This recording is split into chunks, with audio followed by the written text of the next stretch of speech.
All things holy and everything not. Automatic flow, but I come in clutch. Midnight Ferrari on the track, Le Mans. Spin a prolong, gripping on the bars I can't. Focus like a camera lens. A mediados de la década de los 80, WWE se convertiría en una de las empresas de lucha libre más populares en el mundo entero. Desde entonces, le ha regalado a los fanáticos increíbles momentos que se quedarían en nuestra memoria. Desde momentos cómicos, momentos conmovedores, momentos épicos y momentos que pasarán a la historia por las razones equivocadas. Y en ocasiones, la WWE se ha atrevido a llevar a cabo en sus programas y pagos por evento historias y momentos raros, controversiales, terroríficos y perturbadores. Así que el día de hoy en Kion FM, como especial de Halloween, acompáñenme a conocer 35 momentos raros, aterradores y perturbadores de WWE.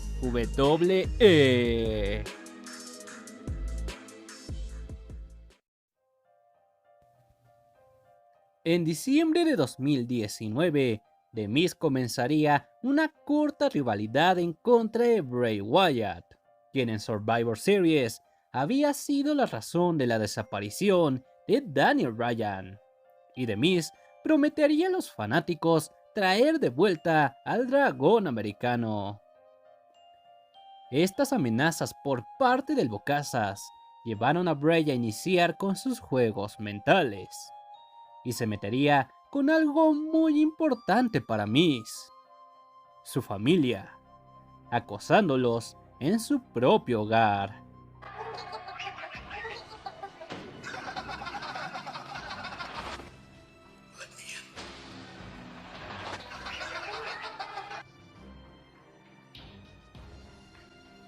Coulrofobia es la fobia o miedo irracional a mimos y payasos. Estoy seguro de que si sufres de esta fobia, es muy probable que Doink the Clown no sea tu luchador favorito. El payaso malvado de WWE debutaría en el año de 1993, y desde su primera aparición en el ring, Doink causaría en los fanáticos diferentes reacciones. En adultos, podías ver el rostro de extrañeza en algunos, mientras que en los niños es muy probable que Doink haya sido la pesadilla de muchos. El payaso, a pesar de su apariencia que trataba de ser agradable, el hecho de ser heel solo lo hacía más aterrador, lo que lo convirtió en un villano muy interesante para la época. En 1991, camino a SummerSlam, The Undertaker y The Ultimate Warrior se enfrentarían por primera vez. Sin embargo, Ultimate Warrior, aunque no lo admitía, le temía un poco al enterrador, por lo que Snake Roberts se ofrecería a ayudarlo para buscar una forma de derrotar a Taker. Durante las semanas previas a su lucha, Roberts y Warrior se encontraron involucrados en segmentos muy raros. Desde Ultimate Warrior siendo encerrado en un ataúd,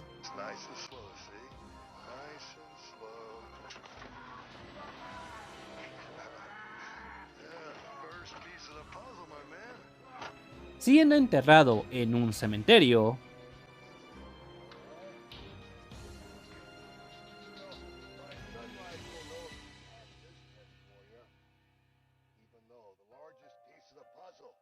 y finalmente sería encerrado en una habitación junto a varias serpientes.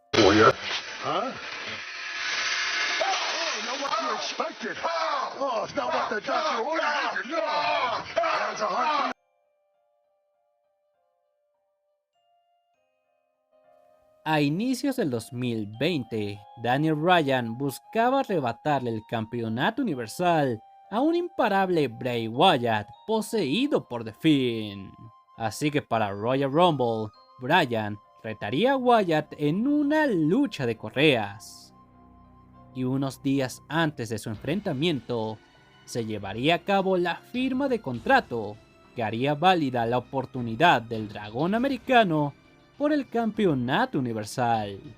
Pero mientras Daniel esperaba a Wyatt en el ring, sería atacado por sorpresa por The Fiend, quien firmaría el contrato con su propia sangre.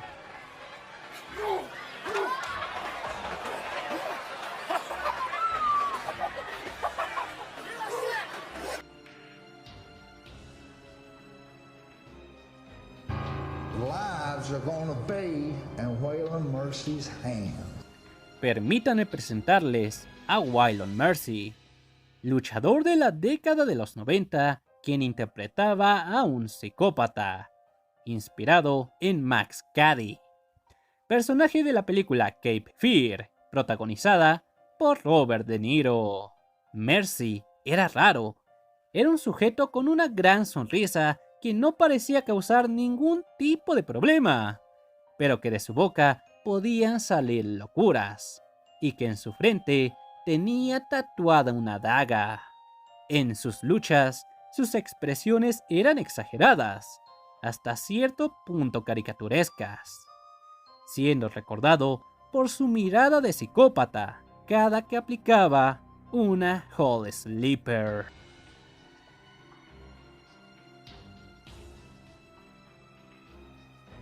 WWE ha tenido una gran variedad de luchas que han contado con la presencia de sangre.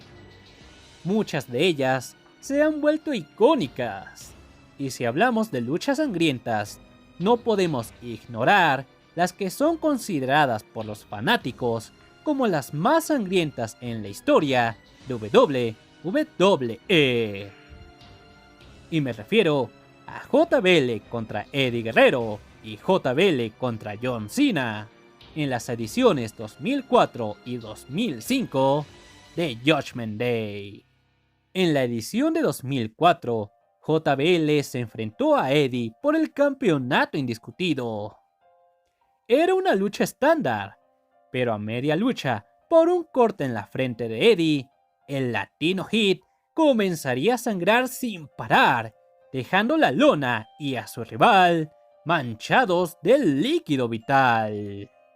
Mientras que en 2005, la lucha de JBL en contra de Cena sí contó con una estipulación extrema. Para ser más exactos, en una estipulación de yo me rindo. Tanto JBL como Cena sangrarían a niveles que en muy contadas ocasiones se llega a ver en WWE.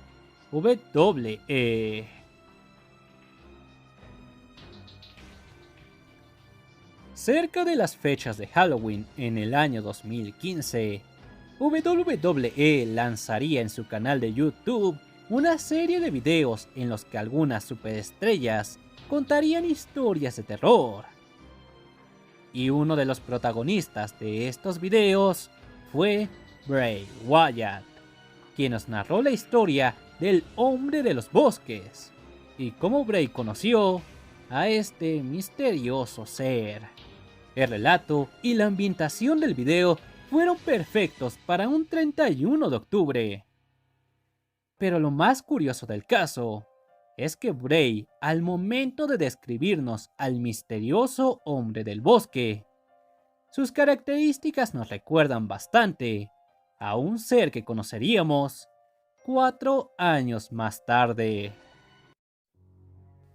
En 1996, Making y The Undertaker comenzarían un feudo el cual con cada lucha se intensificaría cada vez más, con cada uno buscando destruirse en cada oportunidad que tenían. La rivalidad se volvería mucho más personal con la traición de Paul Bearer.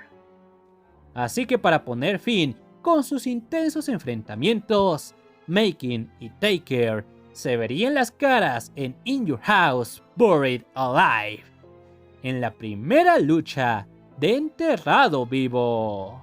La lucha fue extrema y llena de intensidad, con cada uno buscando la victoria. Y cuando Taker parecía haber ganado la lucha, el ejecutor, junto a muchos otros villanos de la época, enterrarían a Taker vivo. Y al finalizar el show, The Undertaker nos dejaría con una imagen icónica. En 1991, en una edición del programa Superstars, Snake Roberts, tras una lucha, provocaría a Randy Savage, quien se encontraba en la mesa de comentaristas, para subirse al cuadrilátero y confrontarlo. Lo que no sabía Savage es que Jake tenía algo muy especial para él.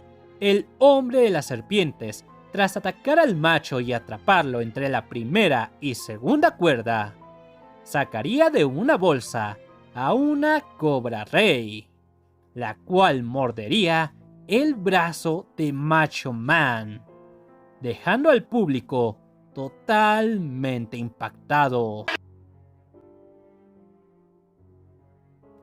En el mes de septiembre del 2022, durante las pausas publicitarias en los shows en vivo de WWE, el público presenciaría un suceso muy extraño. De la nada, las luces se apagaban y empezaba a sonar la canción White Rabbit de la banda Jefferson Airplane. Durante este mismo mes, en diversos segmentos e incluso luchas, unos códigos QR aparecían y desaparecían en cuestión de segundos. Estos misteriosos códigos te dirigían a videos e imágenes raras con mensajes crípticos. Todo apuntaba a la llegada de alguien a WWE.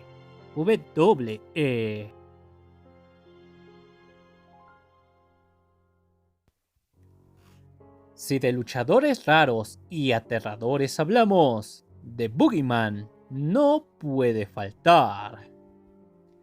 Él debutaría en WWE un 14 de octubre, causando impacto por su apariencia. Su rostro y cuerpo estaban bañados de pintura roja y complementaba su imagen con algunos accesorios que nos recuerdan a los brujos de alguna tribu salvaje. El Boogeyman es recordado por sus segmentos terroríficos y asquerosos, en los que muchas veces se involucraban gusanos y algunos otros temas muy desagradables para muchas personas. A inicios de 1996, durante los programas de la WWF, una serie de videos fueron presentados al público, y estos eran realmente raros y muy tétricos. En ellos podíamos ver a un hombre en una habitación oscura totalmente solo, donde gritaba todas sus inquietudes. Preguntaba por qué Dios no hacía algo por él, por qué la humanidad lo odiaba, por qué estaba solo. El pobre hombre solo gritaba y lloraba en esa habitación oscura. El 1 de febrero de 1999, en Phoenix, Arizona, The Brood se enfrentaría a los miembros del Ministro, Mideon y Viscera. En cierto punto de la lucha, el resto del Ministro intervendría en la lucha para atacar a The Brood. Y cuando los miembros del grupo de vampiros se encontraban abatidos, The Acolytes sujetarían una soga al cuello de Gangrel y comenzarían a asfixiarlo. Lo más curioso de este suceso es que realmente Gangrel fue asfixiado, pero por fortuna el castigo no duraría mucho. Relacionado al puesto anterior, en WWE, a pesar de planearse cada lucha y segmento para que todo salga bien, Al ser un programa en vivo, las cosas no siempre pueden salir como uno desea.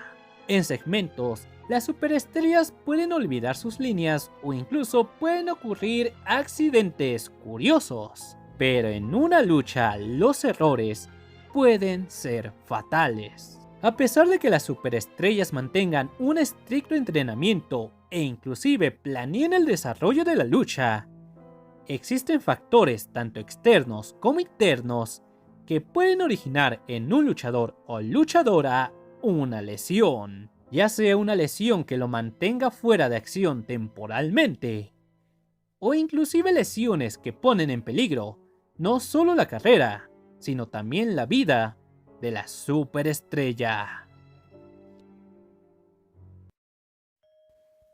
Brian Pillman y Stone Cold Steve Austin se encontraron involucrados en una intensa rivalidad a finales del año de 1996. El 27 de octubre de ese mismo año, en un segmento en Raw, Stone Cold destrozaría la rodilla de Pillman, quien tras este ataque tendría que permanecer en casa por un largo tiempo, tomando reposo.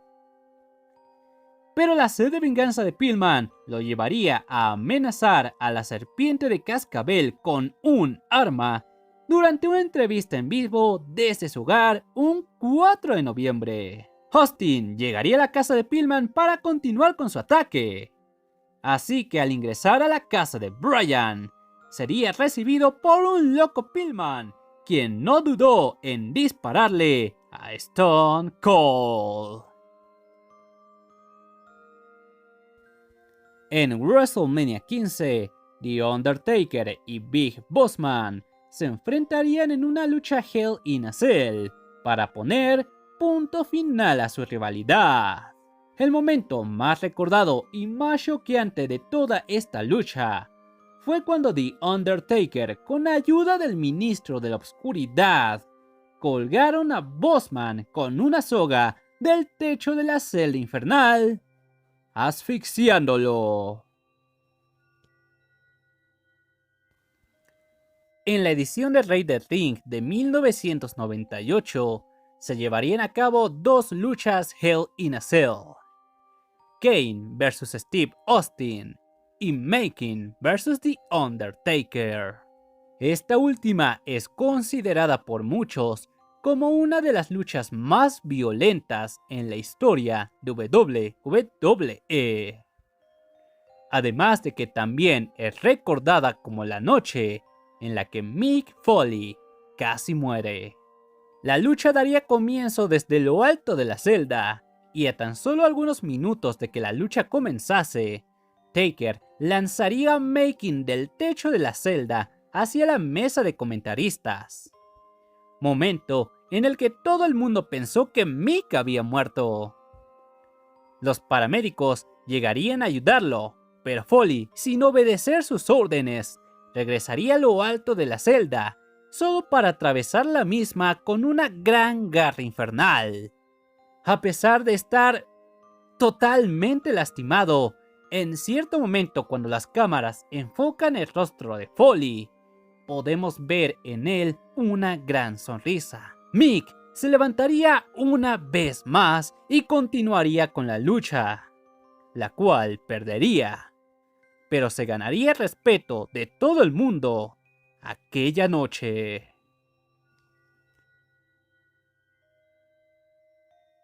El 1 de septiembre de 2004, mientras Benoit se enfrentaba a una mitad de la dupla de la Resistance, Edge lo distraería, lo que causaría su derrota. Tras esto, Edge atacaría a Benoit sin ningún tipo de piedad, dejándolo ensangrentado. Tras esto, Chris, aún con el rostro lleno de sangre, daría una promo en la que advertiría que su esposa y su hijo no verían el siguiente programa, debido a que haría algo inimaginable, refiriéndose a Edge. Monday night, my wife and my children will not be watching Raw, because I am going to do something that is unthinkable. Un interesante y extraño segmento, el cual muchos relacionan con una perturbadora predicción.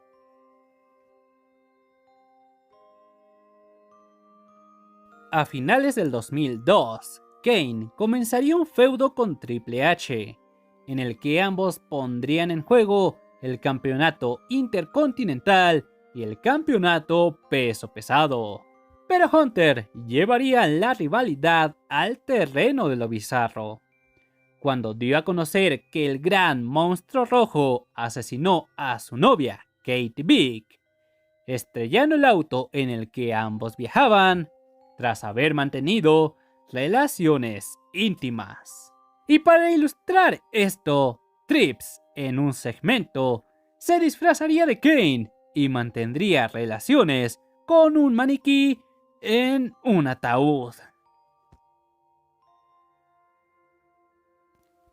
En el año 2020, Seth Rollins y Rey Mysterio comenzarían una rivalidad tras un brutal ataque del Mesías al enmascarado, tras haber lastimado uno de sus ojos con una esquina de las escaleras metálicas que se encuentran a las afueras del ring. Rey, en busca de venganza, retaría a Rollins para Extreme Rules en una lucha ojo por ojo, en la que para ganar debías de sacarle un ojo a tu rival. A pesar de tener una estipulación muy extraña, la lucha fue muy buena, pero es recordada por todos nosotros por su final. Un extraño y raro final. En Royal Rumble de 1998, The Undertaker se enfrentaba a Shawn Michaels en una lucha de ataúd. En cierto momento de la lucha, cuando Taker tenía la victoria casi asegurada, varios luchadores lo atacaron sorpresivamente. Pero su hermano Kane llegaría al ring aparentemente con la intención de ayudarlo. Sí, se desharía de todos los luchadores, pero lo haría para tener a su hermano exclusivamente para él. Kane, con una brutal garra de ultratumba, metería al hombre muerto al ataúd, y Shawn aprovecharía el momento para cerrarlo y llevarse la victoria. Aunque Kane no había terminado con su hermano, Kane movería el ataúd hacia la zona de entrada, donde tras perforarlo con un hacha, le prendería fuego a The Undertaker.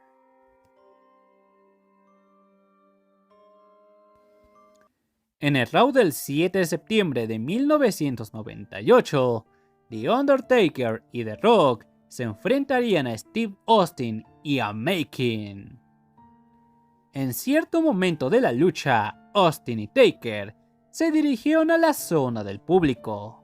Fue entonces que el Deadman sorprendió a Stone Cold con un brutal silletazo, dejándolo aturdido.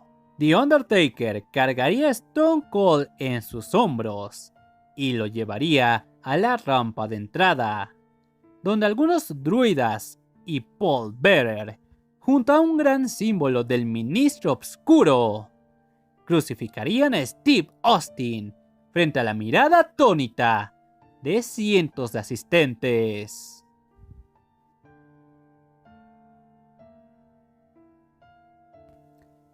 En el evento One Night Stand en el año 2007, Vince McMahon perdería el campeonato de ECW frente a Bobby Lashley. Esta pérdida llevaría a Vince a una profunda depresión, así que para intentar sentirse un poco mejor, el Raw del 11 de junio sería dedicado a él.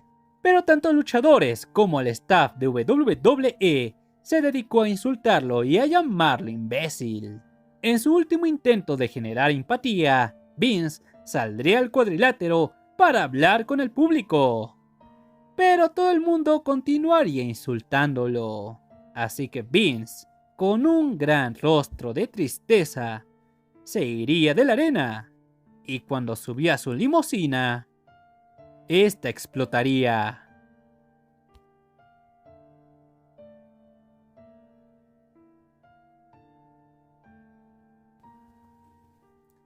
El 21 de marzo en el evento Fastlane, una poseída Alexa Bliss se enfrentaría a Randy Orton en una lucha intergénero. Desde el inicio de la lucha, notamos a un Randy muy confundido, mientras Alexa se dedicaba a jugar con él y se paseaba por todo el cuadrilátero. No parecía estar preocupada por la víbora. En cierto momento, cuando Bliss se encontraba sentada en uno de los esquineros y Randy la miraba fijamente, Bray Wyatt emergería de las llamas del infierno tras una ausencia de 3 meses, y en esta ocasión con una apariencia aterradora. El 26 de marzo de 1999, en Raw, The Undertaker y el Ministro de la Obscuridad secuestrarían a Stephanie McMahon para extorsionar a Vince. Lo que el ministro pedía era a Stone Cold Steve Austin. Pero ante las constantes negativas de Vince, el ministro llevaría a cabo una boda, donde Taker uniría lazos con Stephanie. El 16 de abril, The Undertaker y sus secuaces llevarían a Stephanie al ring amarrada sobre el gran símbolo que representaba al ministro oscuro. Paul Bearer sería el juez de esta tétrica ceremonia. Shane y algunos luchadores más intentarían detener la boda, pero sus intentos serían en vano, hasta que Steve Austin llegaría al rescate de la joven Stephanie. Randy Orton en el año 2005 sería el siguiente en intentar acabar con la racha del Deadman en WrestleMania 21. Pero a pesar de sus esfuerzos, estos no serían suficientes y sería derrotado. Sin embargo, Orton no se quedaría con los brazos cruzados e intentaría acabar con el hombre muerto de forma definitiva. Y fue así que en SummerSlam y No Mercy, Randy derrotaría a Taker, pero el hombre muerto no dejaría en paz al asesino de leyendas. Y en su camino a su lucha Hell in a Cell en Armageddon, Undertaker atormentaría a Orton con sus juegos mentales, desde acosarlo a donde fuese,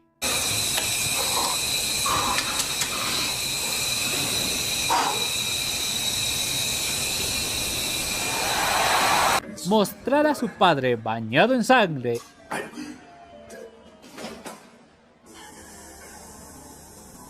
e incluso poseer a Josh Matthews para dejarle un mensaje en claro. Until you come to a dead end. Armageddon. Hell in a Cell.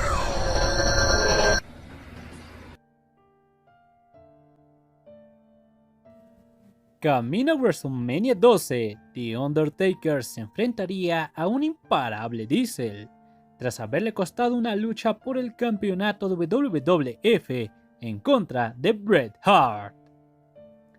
Al haber perdido esta oportunidad titular, Big Daddy Cool buscaría darle una lección a Taker en WrestleMania. Las semanas previas a su enfrentamiento, The Undertaker se metería la cabeza de Diesel con terroríficos juegos mentales, siendo quizás el más perturbador cuando Diesel descubrió su cuerpo en un ataúd. En el año de 1994, en WWF, haría su debut el luchador Hakushi, un villano proveniente de Japón con un estilo duro en sus luchas, y que en su rostro tenía varios kanjis escritos. Su apariencia y estilo de lucha lo harían un luchador llamativo para el público. En 1995, Hakushi iniciaría un corto feudo con Bret Hart. Y en una ocasión, como una manera de intimidar al Hitman, el luchador nipón sacaría de una bolsa una cabeza que se suponía era de Bret Hart.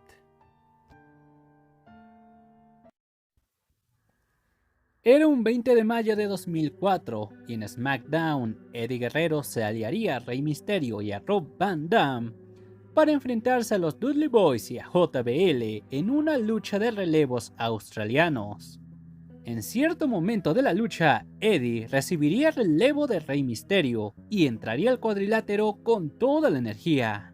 Tras aplicar su clásico 3 amigos a D-Bone, Eddie se tocaría el pecho y se desvanecería en medio del ring. Algo estaba mal con él. JBL aprovecharía esto para cubrir a Eddie y llevarse la victoria. Este momento fue considerado por muchos como la grabación del fallecimiento de Eddie, pero es obvio que esto no es así. Este momento fue considerado por muchos como la grabación del fallecimiento de Eddie, pero es obvio que esto no es así. Todo sucedió dentro del kayfabe. Pero al ver el rostro de preocupación de todos los involucrados, no puedes evitar sentirte igual.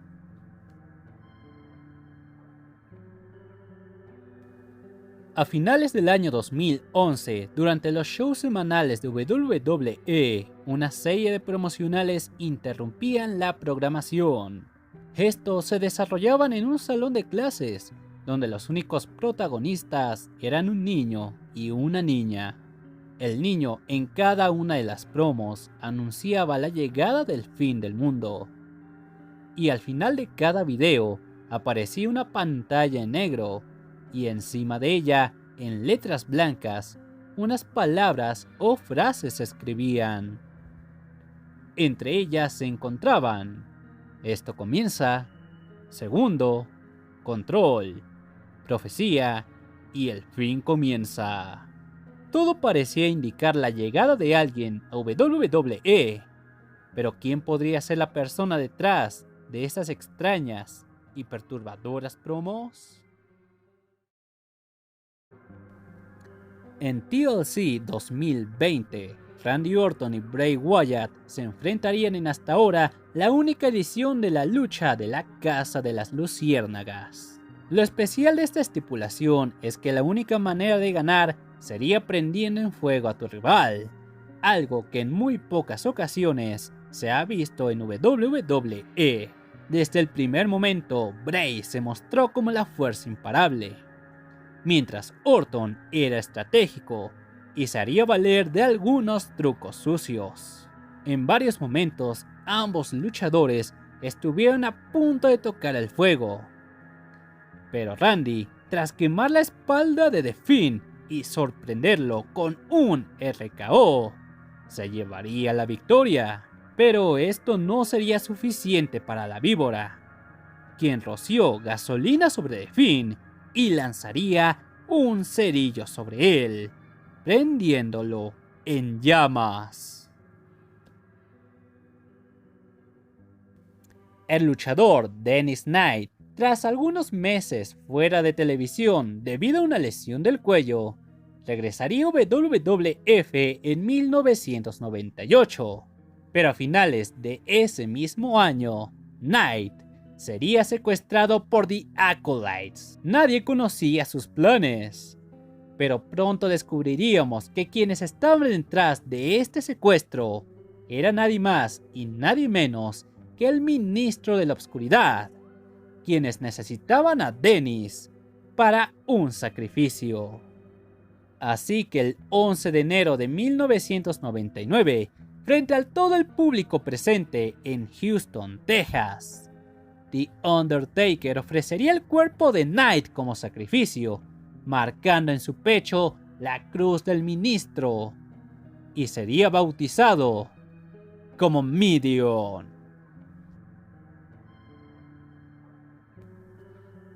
The Undertaker en el año 2005 comenzaría una rivalidad en contra de la estrella ascendente Muhammad Hassan, un villano que en muy poco tiempo se había ganado el odio del público. El 7 de julio de 2005, el enterrador se enfrentaría al fiel acompañante de Hassan, Daivari. Y a tan solo algunos minutos de que la lucha comenzara, The Undertaker ya tenía a Daivari derrotado. Pero no podría disfrutar la victoria, ya que por órdenes de Hassan, un grupo de sujetos enmascarados atacarían a Taker y lo asfixiarían. El público estaba impactado, pero al mismo tiempo asustado, y atribuyeron este ataque a un grupo de terroristas que poco antes habían llevado a cabo un atentado en Londres. Esto pararía en seco el empuje que tenía Hassan, siendo despedido pocos meses después. Kane, desde su debut en WWE, se convertiría en una de las superestrellas más intimidantes y terroríficas. Y a lo largo de su carrera, el gran monstruo rojo sería el protagonista de momentos impactantes que se quedarían en la memoria de todos los fanáticos.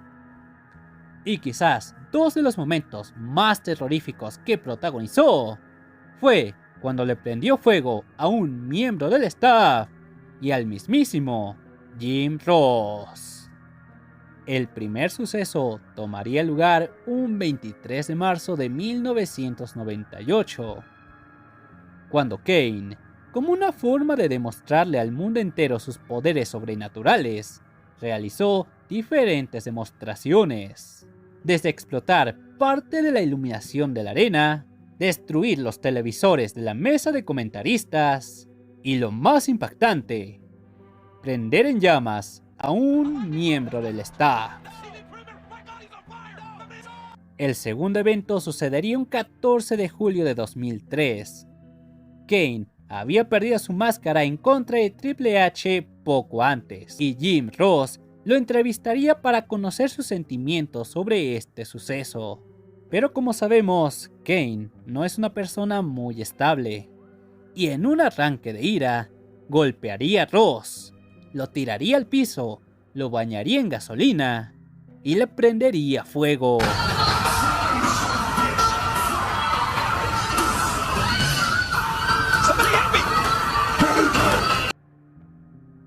En 2004, Paul Bearer sería secuestrado por los Dudley Boyz por órdenes de Paul Heyman, quien quería obtener la urna que tenía control sobre el enterrador.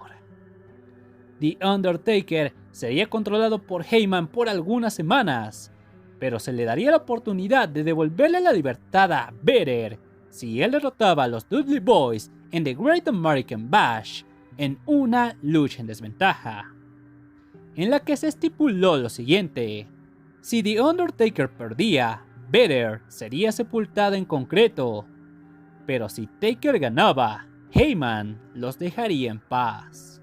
El Deadman, tras una complicada lucha, conseguiría derrotar a los Dudley y habría conseguido salvar la vida de Paul. O al menos, eso parecía. The Undertaker se acercaría al cubículo de vidrio en el que se encontraba Bearer y accionaría la palanca que liberaba el concreto, sepultando a Paul Bearer frente a la mirada atónica de miles de personas.